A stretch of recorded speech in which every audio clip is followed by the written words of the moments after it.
Morning students. Last time हमने अपने chapter force and pressure में किया था टाइप्स ऑफ फोर्स के बारे में, जिसमें कि मैंने आपको बताया था कि फोर्स हमारे दो टाइप के होते हैं, कॉन्टैक्ट और नॉन कॉन्टैक्ट फोर्सेस। तो आज हम पढ़ेंगे कि कॉन्टैक्ट फोर्स क्या होते हैं और कॉन्टैक्ट फोर्स के कितने टाइप्स होते हैं। तो जो हमारी हेडिंग है वो है बेटा कॉन्टैक्ट फोर्सेस। Contact forces. अब सबसे पहले बात आती है कि कॉन्टैक्ट फोर्सेस क्या होते हैं। देखो, कॉन्टैक्ट का मतलब होता है किसी को टच करना। तो कॉन्टैक्ट फोर्स वो फोर्सेस हो जाएंगे जिनको कि किसी ऑब्जेक्ट पे एक्ट करने के लिए उनको टच करना पड़ेगा। जैसे मैंने आपको बताया था, मान लो मेरे हाथ में ये मार्कर है, तो अगर मार्कर को मुझे मूव कराना है तो मुझे इसको टच करना पड़ेगा ना। बिना टच कर इसको मैं यहाँ से नहीं मूव करा सकती हूँ। तो इस तरह के जो फोर्स जिनको कि किसी ऑब्जेक्ट पे एक्ट करने के लिए उनको टच करना पड़ता है, उनके साथ फिजिकल कांटेक्ट में आना पड़ता है, उन फोर्स को बोला जाता है बेटा कॉन्टैक्ट फोर्सेस। यानी कि ये कैसे फोर्स होते हैं बेटा? ये होते हैं वो वाले फोर्स जिनको नीड होती है फिजिकल कांटेक्ट की, यानी कि नीड्स फिजिकल कांटेक्ट। ठीक है, तो कॉन्टैक्ट फोर्स कौन से होते हैं इतना समझ में आया आपको। अब कॉन्टैक्ट फोर्सेस के भी सब टाइप्स होते हैं कि कॉन्टैक्ट फोर्स कितने टाइप्स के होते हैं। तो मेनली कॉन्टैक्ट फोर्स होते हैं मस्कुलर फोर्स और फ्रिक्शनल फोर्स। कौन कौन से होते हैं? पहला ये होता है भाई मस्कुलर फोर्स, और जो दूसरा होता है उसको हम बोलते हैं फ्रिक्शनल फोर्स। और फ्रिक्शनल फोर्स का तो शायद आपने नाम भी सुन लिया होगा, फ्रिक्शनल फोर्स। तो इन दोनों को बारी बारी डिस्कस करते हैं। पहले हम बात करते हैं मस्कुलर फोर्स की। देखो, मस्कुलर फोर्स से एक शब्द निकल के आ रहा है जो है मसल्स। मस्कुलर फोर्स से एक और वर्ड निकल के आया ना, क्या निकल के आया बेटा? मसल्स निकल के आया। अब मसल्स का मतलब तो सबको पता है, हमारी मांसपेशियां है ना। यानी कि जो फोर्स हमारी बॉडी की मांसपेशियों के द्वारा लगाया जाता है उसको कौन सा बोला जाता है? Muscular force. तो मस्कुलर फोर्स की क्या डेफिनेशन हो जाएगी बेटा? मस्कुलर फोर्स की डेफिनेशन हो जाएगी कि force applied by the muscles of our body is known as muscular force. इसकी डेफिनेशन लिखेंगे हम, मैं यहाँ लिखूँ इसकी डेफिनेशन कि force applied by the muscles of our body, muscles of our body। ठीक है, जैसे कि मान लो ये मार्कर का एग्जांपल लेते हैं, हमारे सामने यही है। अगर इस मार्कर को मुझे मूव कराना है तो मुझे अपने हाथों की मसल्स का यूज करना पड़ेगा इसको उठाने के लिए। इसको मैं टच भी करी तो ये कॉन्टैक्ट फोर्स का टाइप हो गया, लेकिन जब मैं अपने हाथ से इसको उठाऊंगी तो मेरे हाथों की मसल्स तो काम करेंगे ना। यानी कि मेरे बॉडी की जो मसल्स है उन्होंने इस मार्कर के ऊपर फोर्स लगाया। तो मस्कुलर फोर्स कौन सा हो गया? वो फोर्स जो कि किसी भी ऑर्गेनिज्म की जो मसल्स होती है वो अप्लाई करती है किसी दूसरे ऑब्जेक्ट के ऊपर। तो मस्कुलर फोर्स समझ में आया आपको। उसके बाद जो सेकंड फोर्स है हमारा वो है फ्रिक्शनल फोर्स। बेटा इन सब के जो रिटर्न वर्क है वो आपको पीडीएफ फॉर्म में वीडियो के साथ मिल जाएंगे। तो अगला है हमारा जिसको कि हम बोलते हैं फ्रिक्शनल फोर्स। अब देखो फ्रिक्शनल फोर्स क्या होता है। आप लोगों ने देखा होगा ना कि जो बॉल्स होती है, मान लो कोई बॉल है वो जमीन पे चले जा रही है, एक टाइम पे जाके वो अपने आप रुक जाती है।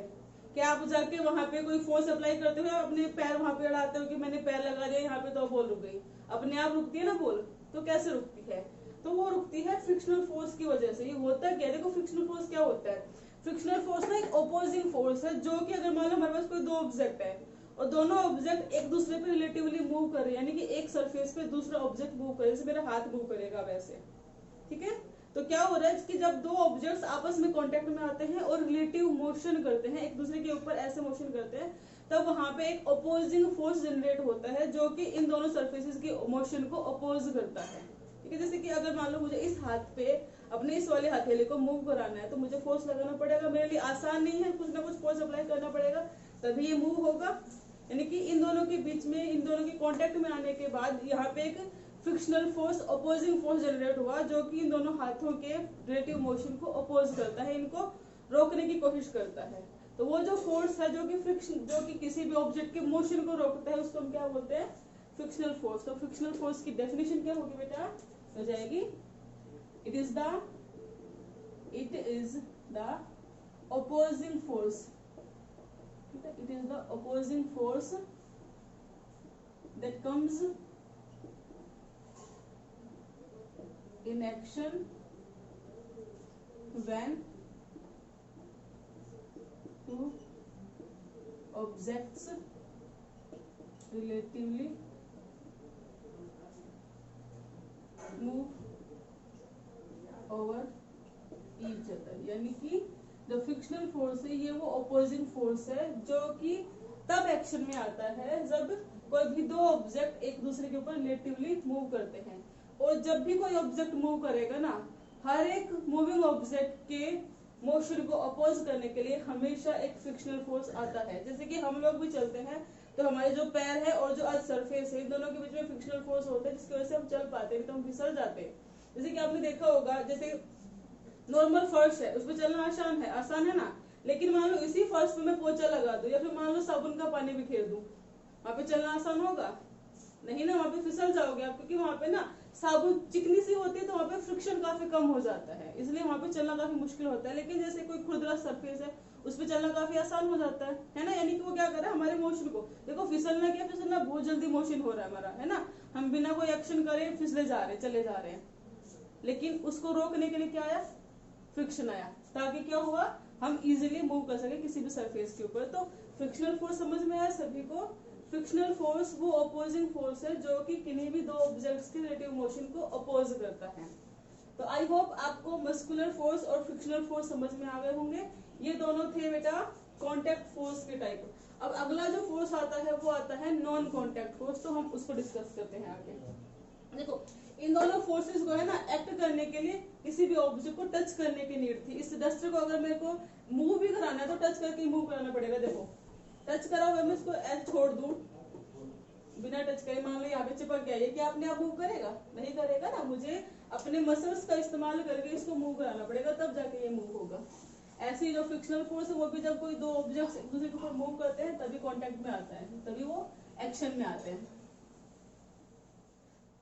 चलो अगला हम पढ़ लेते हैं बेटा, जो कि है नॉन कांटेक्ट फोर्स।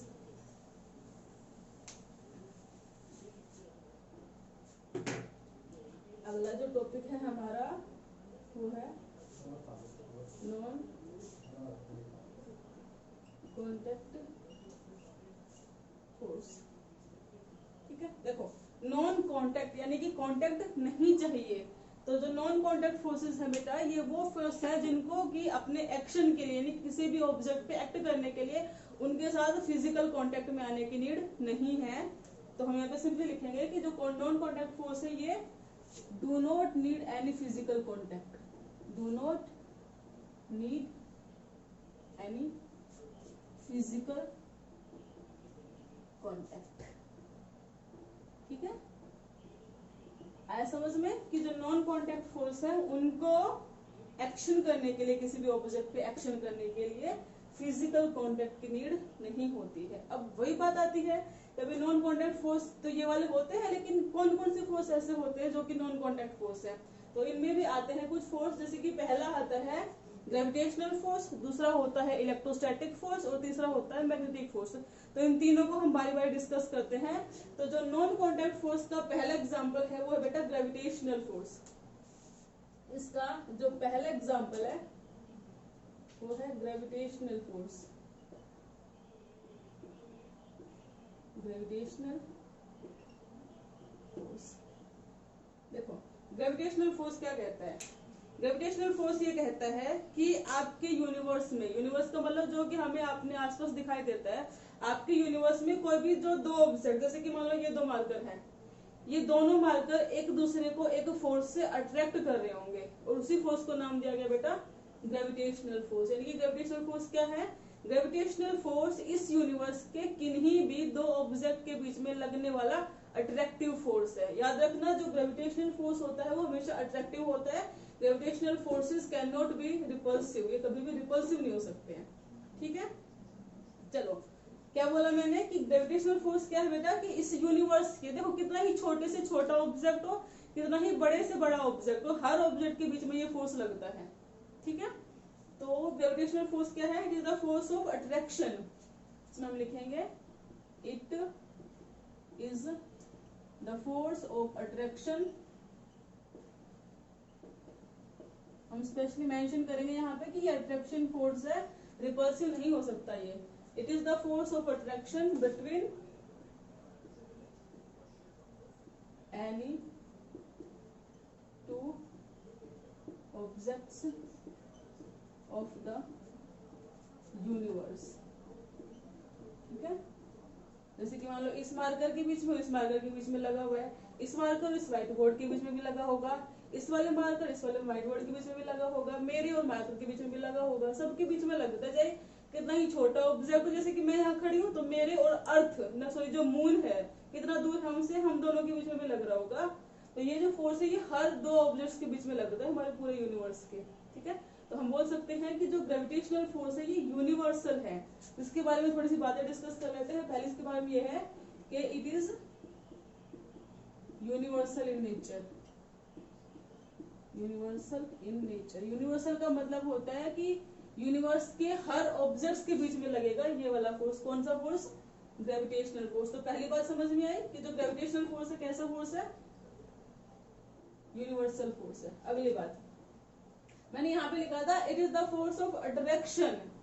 मैंने स्पेशली यहाँ पे मेंशन करा है कि ये फोर्स सिर्फ अट्रैक्टिव हो सकते हैं, रिपल्सिव नहीं हो सकते हैं। तो हम यहाँ पे लिखेंगे अगली बात है कि इट इज ऑलवेज अट्रैक्टिव, कभी भी रिपेल नहीं करेगा gravitational force, it is always attractive. ठीक है, अगली बात।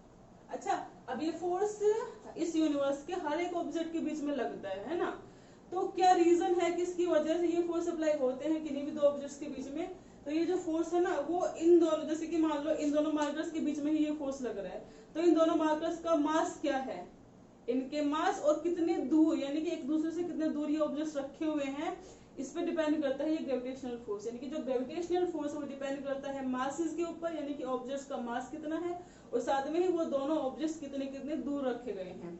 ठीक है, तो अगली बात क्या हो जाएगा इसमें कि it depends on masses of the objects and the distance between them, and the distance between them। ठीक है, जैसे कि मान लो कोई भी दो ऑब्जेक्ट है, एक ऑब्जेक्ट हमारे पास ये है, एक ऑब्जेक्ट ये है। मान लो इसका मास m1 है, इसका मास m2 है, और दोनों के बीच की जो ये डिस्टेंस है इसको हमने r बोल दिया। ठीक है, तो m1 m2 और r पे डिपेंड करेगा हमारा ग्रेविटेशनल फोर्स। ठीक है, तो ग्रेविटेशनल फोर्स सबको समझ में आया? Gravitational force is the attractive force between any two objects of the universe. ठीक है, उनके मास पे डिपेंड करता है, दोनों ऑब्जेक्ट्स के बीच में कितने डिस्टेंस उस पर डिपेंड करता है, साथ में ये यूनिवर्सल है, हर दो ऑब्जेक्ट्स के बीच में लगता है, और साथ ही ये हमेशा अट्रैक्टिव है। कभी भी ये फोर्स एक दूसरे में, ये जो ग्रेविटेशनल फोर्स है कभी भी रिपेल नहीं करेगा किसी ऑब्जेक्ट को। तो ग्रेविटेशनल फोर्स सबको समझ में आया होगा। इसके बाद हम बात कर लेते हैं अगले वाले फोर्स की, जिसका कि मैंने आपको नाम बताया था। डस्टर कहाँ गया? तो नॉन कांटेक्ट फोर्स का ही जो सेकंड टाइप है वो है इलेक्ट्रोस्टैटिक फोर्स।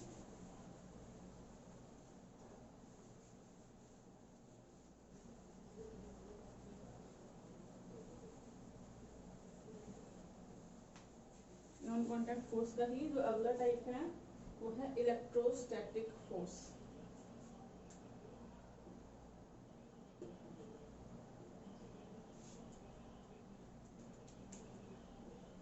इलेक्ट्रोस्टैटिक फोर्स, देखो यहां से है ना, हम इस शब्द को तोड़ेंगे फिर से। क्या बना ये? इलेक्ट्रोस्टैटिक बना। अब देखो इलेक्ट्रो से निकल के आ रहा है कुछ इलेक्ट्रॉन जैसा, है ना। इलेक्ट्रो से क्या निकल के आया? इलेक्ट्रॉन जैसा। आपको पता है इलेक्ट्रॉन पे क्या होता है? चार्ज होता है। और स्टैटिक का मतलब होता है एट रेस्ट, यानी कि चार्ज एट रेस्ट।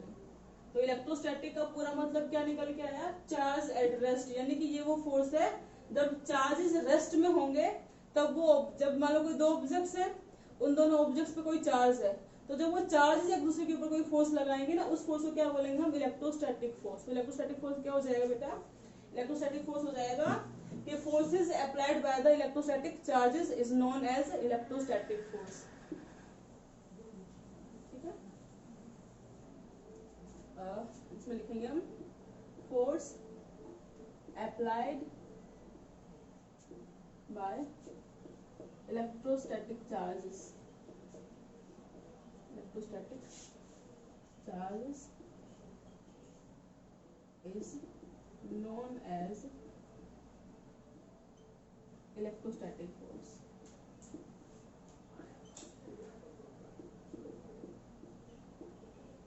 ठीक है, क्या बोला मैंने कि जब चार्ज बॉडी होंगी तो उन चार्ज बॉडीज के बीच में जो फोर्स लगेगा कौन सा लगेगा, इलेक्ट्रोस्टैटिक फोर्स लगेगा। अब देखो जो चार्ज होते हैं मेनली टू टाइप्स के होते हैं, वो हम आगे डिस्कस करेंगे, लेकिन फिलहाल आप बस इतना जान लो कि चार्ज दो तरह के होते हैं, पॉजिटिव और नेगेटिव।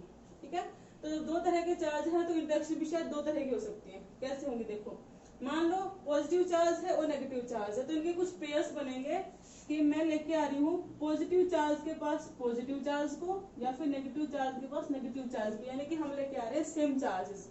ठीक है, एक उल्टा हम करेंगे कि पॉजिटिव चार्ज के पास ले आओ नेगेटिव चार्ज, या फिर नेगेटिव चार्ज के पास ले आओ पॉजिटिव चार्ज, यानी कि यहाँ पे हो गए अनलाइक चार्जेस। तो बेटा जब भी सेम चार्जेस इंटरेक्शन करेंगे, यानी कि लाइक चार्जेस पॉजिटिव पॉजिटिव और नेगेटिव नेगेटिव, तो वहां हमेशा होगी रिपल्शन, वहां हमेशा क्या होगी, रिपल्शन होगी। और जैसे ही अपोजिट चार्जेस आते हैं, पॉजिटिव नेगेटिव या फिर नेगेटिव और पॉजिटिव, तो वहां पे हमेशा क्या होगी, अट्रैक्शन।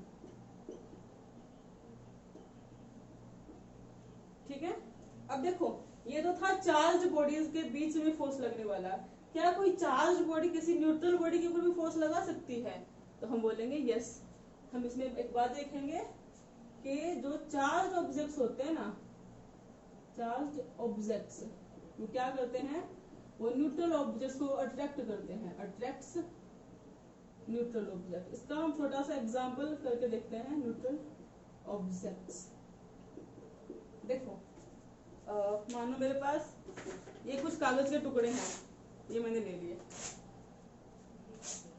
ये फिलहाल न्यूट्रल है, इन पे कोई भी चार्ज नहीं है, कागज के टुकड़ों पे कोई भी चार्ज नहीं है, ये हमारे कागज के टुकड़े हैं जिन पे कोई भी चार्ज नहीं है। ठीक है, लेकिन ये कोम्ब है, कोम्ब पे फिलहाल कोई चार्ज नहीं है, लेकिन हमें पता है अगर आप कोम्ब को बालों से रब कराते हो तो कोम्ब चार्ज हो जाता है। ठीक है, तो हम इसको कराते हैं एक बार रब, मान लो मैंने इसको रब करा दिया अच्छे से, अब ये हो गया चार्ज, हो गया। देखो फिर से कराते हैं, नहीं हो रहा, चार्ज कम हो गया हमारा।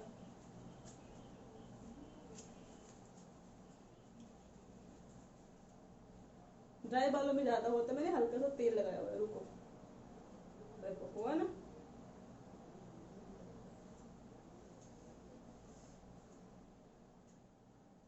चिपके ना, इस पे चिपक गए ना, यानी कि इस चार्ज ऑब्जेक्ट ने इन न्यूट्रल ऑब्जेक्ट को क्या करा, अट्रैक्ट करा। इसको एक बार घर पे करके देखना, ये वाली एक्टिविटी खूब आराम से हो जाएगी। ठीक है, तो इलेक्ट्रोस्टैटिक फोर्स समझ में आया। इलेक्ट्रोस्टैटिक फोर्स है force between charge bodies is known as electrostatic force. और एक चार्ज जो ऑब्जेक्ट होता है वो न्यूट्रल ऑब्जेक्ट को क्या करता है, हमेशा अट्रैक्ट करता है। ठीक है, हमेशा अट्रैक्ट करेगा एक चार्ज ऑब्जेक्ट न्यूट्रल ऑब्जेक्ट को। ठीक है, आज की वीडियो में हम इतना ही पढ़ेंगे। आज हमने पढ़ा है कॉन्टैक्ट फोर्स क्या होते हैं, कॉन्टैक्ट फोर्स के टाइप्स में हमने पढ़ा मस्कुलर फोर्स और फ्रिक्शनल फोर्स, फिर हमने पढ़ा non contact force. Non contact force के दो टाइप पढ़े हमने, ग्रेविटेशनल फोर्स और इलेक्ट्रोस्टैटिक फोर्स। एक बच गया इसका मैग्नेटिक फोर्स, जो कि हम नेक्स्ट वीडियो में सेंड करेंगे। इस वीडियो से रिगार्डिंग अगर आपको कोई भी डाउट होता है तो इस वीडियो के नीचे कमेंट बॉक्स में आप डाल देना, हम कोशिश करेंगे आपके सारे डाउट्स क्लियर करें, और इसके जो रिटर्न वर्क है वो आपको पीडीएफ के साथ मिल जाएंगे। Thank you. अरे बंद कर दो।